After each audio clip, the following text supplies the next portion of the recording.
Moi! Just tulin himaan kuvauksista. Enkä tiedä miksi mua nyt jännittää tähän kameran edessä puhuu, kun ei siellä yhtään jännitä. Mutta joo, ehkä parempi niin, ettei sieltä tarvitse jännittää. Tässä voi vähän jännittää.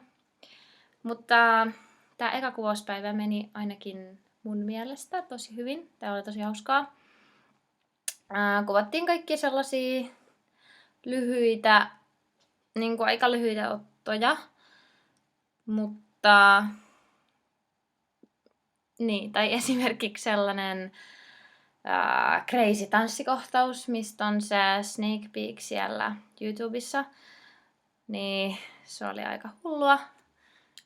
Tai kun se piti tehdä jotain 3 kertaa, niin sitten mulla ei ole mikään superkunto, niin se oli aika rankkaa, mutta tosi hauskaa. Ja sänkykin säilyi ainakin melkein ehjänä, vaikka mä hypin siihen tosi paljon.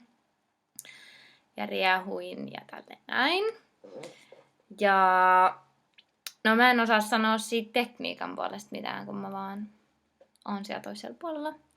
Mutta se oli ainakin kiva, tai tämän porukan kanssa on aina tosi kiva tehdä. Tai se on luottavainen olo, että ei tarvii yhtään jännittää, että miten menee tai muuta. Ja catering oli tosi hyvä, niin kuin aina. En varmaan edes toimisi mitenkään ilman hyvää cateringia. Tai että on jotain ruokaa. Ja sitten no tänään ei vielä ollut mitään replajuttuja. Tästä pitääkin katsoa, että mitä huomenna kuvataan. Sellaista, missä pitää kans puhua, niin pitää opetella replikit.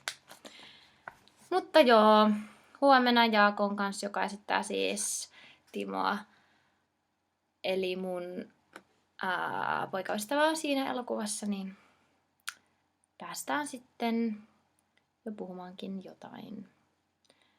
Mutta ei tässä varmaan muuta. Ehkä huomenna menee vähän paremmin tai on jotain kivempaa. Tai siis järkevämpää kertoa.